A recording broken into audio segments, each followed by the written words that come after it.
Okay, I'd like to talk about the missing little boy, Gannon, of whom has been in the news quite a bit lately. He's been missing for several weeks now.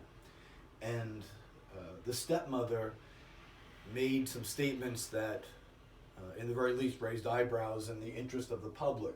So I'd like to look at a few of those quotes here and discuss missing children in general and how the stepmother's statement can be compared to the mother's statement, which then can be compared to other cases, including baby Lisa, the little baby that went missing, St. Louis, Madeline McCann, the Jean-Benny Ramsey case, and others that many of you are familiar with. Context is key, and one of the things we talk about in that type of context is a parental capacity and even a caretaker's capacity. When take me as a father or as a parent in general, any parent, when the child is hungry, we feed them. When the child falls, we pick them up. When the child cries, we comfort them. When the child is cranky, we rock them to sleep. In other words, whatever the child's need is, we meet with an activity. So A, B, C, and D are done instinctively, intuitively, but there's also a type of emotional draw that's behind that activity. It's not just duty, it's privilege as well. When a child goes missing, this parental instinct is stymied. The parent is left in utter impotency, an inability to do anything. And that is a dominant emotion. The parent can't stop thinking about what the child is going through in the moment, in the current status of being missing. So when we see a parent that references the child in a past tense, which I'm going to get to, or we see a parent showing no interest or low priority interest in what a child is currently experiencing, we're looking at the negation of parental instinct. It's not a good sign. Well, here we're looking at a stepmother, and as many readers have already taken notice, that she seems to distance herself from Gannon in spite of using his name. In some cases, it's even more extreme. In the baby Lisa case, Deborah Bradley had a very difficult time using the baby's name. And that was just an extreme distancing. And this is distancing as well. What we look for in context is my, the pronoun my, the possession pronoun my, of even a caretaker or a step-parent. My stepson, Gannon, will be a complete social introduction, a good relationship. This is not. So when she first was walking to the camera and the interview was being set up, she began with the word okay. And some will dismiss that saying, well, it's just a habit of speech. Well, like all habits of speech, we look at what provokes it, what does not provoke it, when it enters, when it doesn't enter, when is it necessary. Okay is a form of agreement. We know that this would tell us right from the bat, she's got a defensive posture towards accusations against her, which is unfortunate for anyone to suffer through, but a marvelous opportunity to say, I didn't cause Gannon's disappearance. I didn't hurt him. It's a natural reaction to a false accusation. Now, the cases are complex, and sometimes readers just want to know, well, just tell me, is the person lying or not? It's not that simple. I have written about a case where a little toddler went missing, and the father was deceptive about what happened when she went missing. She was later found murdered by a sex offender down the block. So the analysis was wrong. You said he was lying. No, he was lying. He was under the influence when his daughter went missing. That's what happened. That's what he was deceptive about.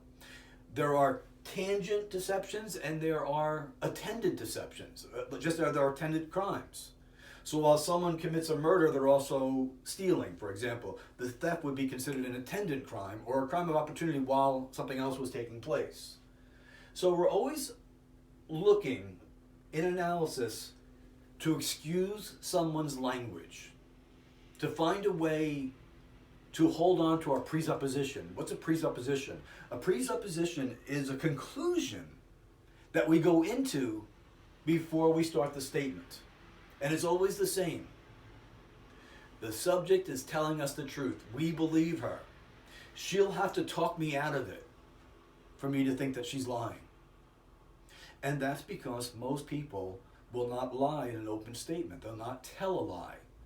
They'll deceptively withhold information, but they won't fabricate reality. It's very rare. When it happens, it's quite dangerous and indicative of a very peculiar and unusual personality, one that poses quite a risk to the public at large.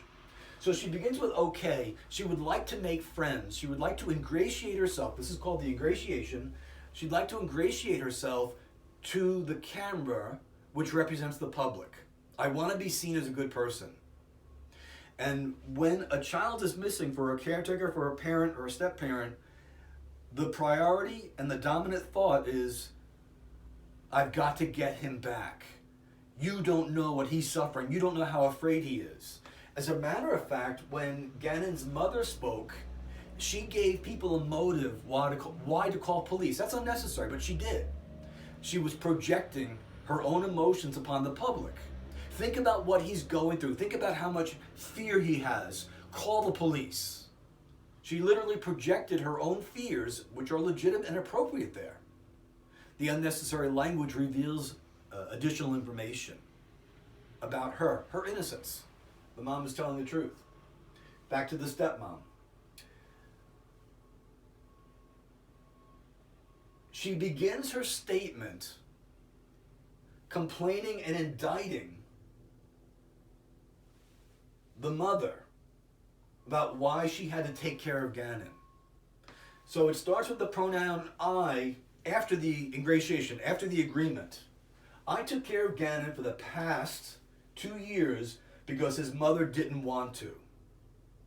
And so she has a resentment as part of her priority towards someone else, which is fine, it happens in life.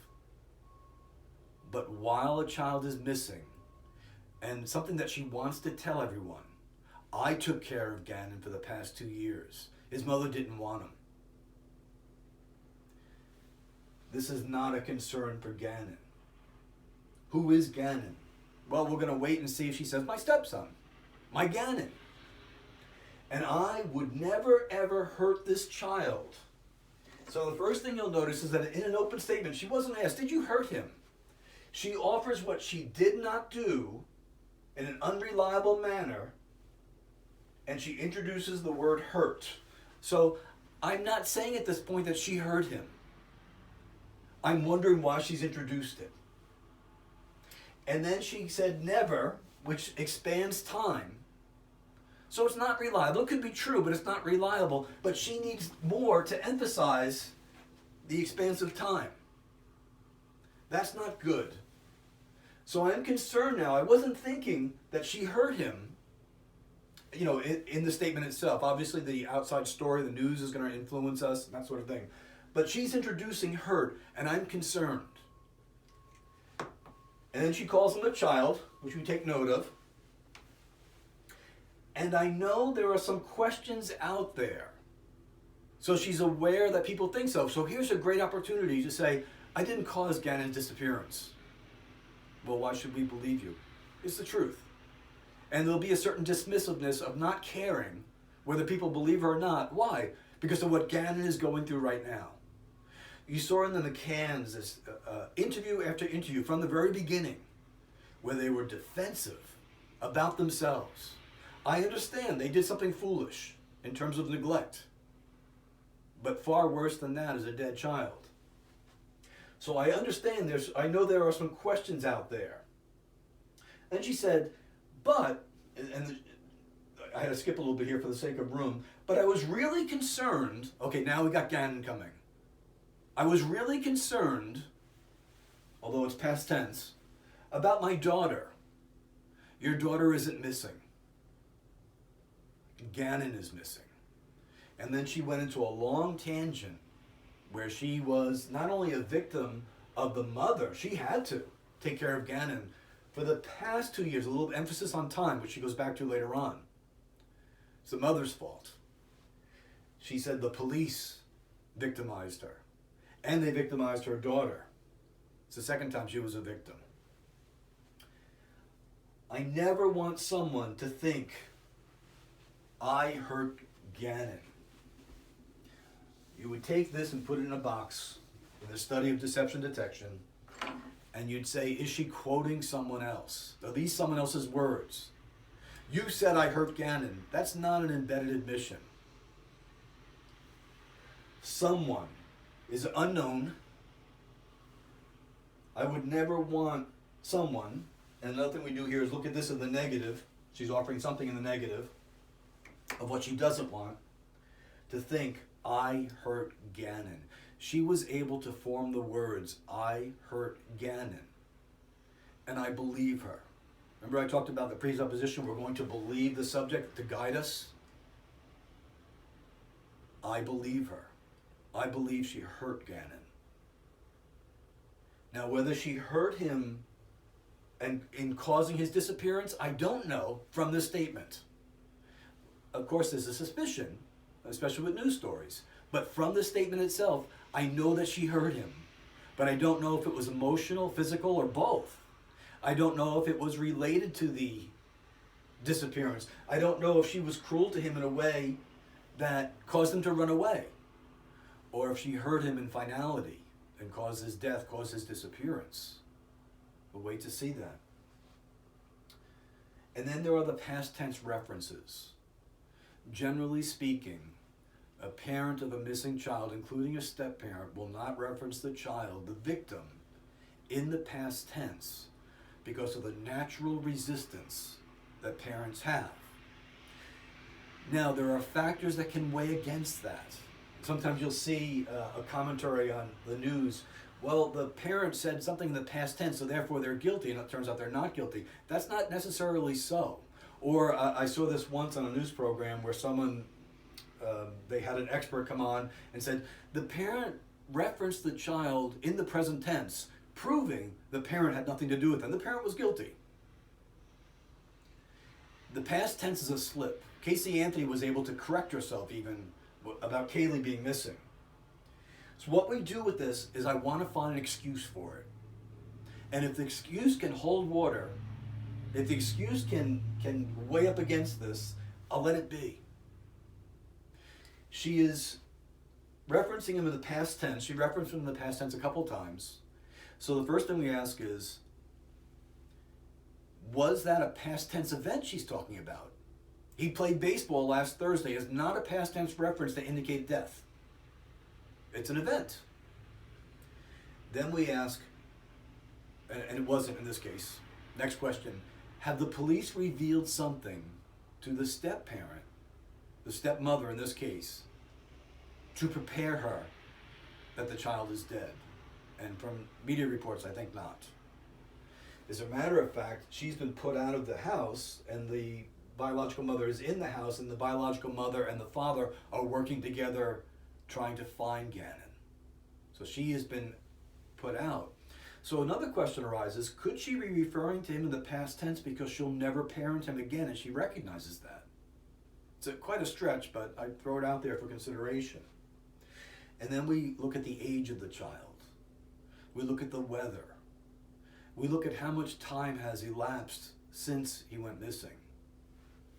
My conclusion, and this comes down to an analyst recognizing it and then making a decision, but my decision on this one is that she either knows or she believes he's not coming home. If he is, she's not parenting him, but I think she believes that he is dead. So we go from a next step now, the next set of questions. What we do is we look at a statement and we ask question after question after question, always looking for the language to guide us. Why would she believe that he's dead? I hurt Gannon. Now I've written that if you look at the entire statement, that this is an acutely selfish person. I didn't write that she was narcissistic or narcissist. And there's a reason, because we recognize the difference between a narcissist and someone who's narcissistic-like. A narcissist has a desperate need to protect the fragility within his own psyche. And so he'll go on the attack, and he will talk about himself and brag greatly because he's protecting a weakness. And then there are those who are narcissistic-like. And if you look in the news or listen to a celebrity or a sports celebrity in particular, they're narcissistic-like because of successes. They're walking proudly and they're boasting proudly because of the successes they've had. It's something that's not so much personality driven, but contextually or circumstantially driven. So there is a difference there. Now, she very well may be a narcissist, and we see someone standing up in front of a camera and talking about her woes while her stepson is missing. It doesn't look good for her. But I can't tell that she's actually a narcissist in the language. I can tell you she's incredibly self-centered. And as powerful as that is, that's what Gannon grew up under for the last 2 years. That's what he experienced. And at one point, someone who was just no concern for Gannon at all finally in the statement says something about him in a positive way. It's very late as a priority, and the context is key. When he was obedient to me. That's her language. That's her verbalized perception of reality while he's missing. No concern for what he's going through now. No concern for his health, his well-being, or his return throughout almost the entire interview. When she finally praises him, it's about him being obedient. And when she talks about him being found, she reveals her motive, so people can apologize to me. That's what Gannon lived under the last 2 years. And that's a great concern, and very likely there was psychological abuse that took place. Someone this selfish, this self-driven, children are an inconvenience. Children are messy. Children are difficult. Children are disobedient. That's what children are. And that would be an intrusion upon self for her. So we're looking at a very sad case, a very difficult case, and I think my opinion is probably the same as most of you. But I'm sticking, again, just to the statement. So I'm hoping that I'm wrong, and I'm hoping that we get good news for Gannon and his family. Until then, they remain in my prayers.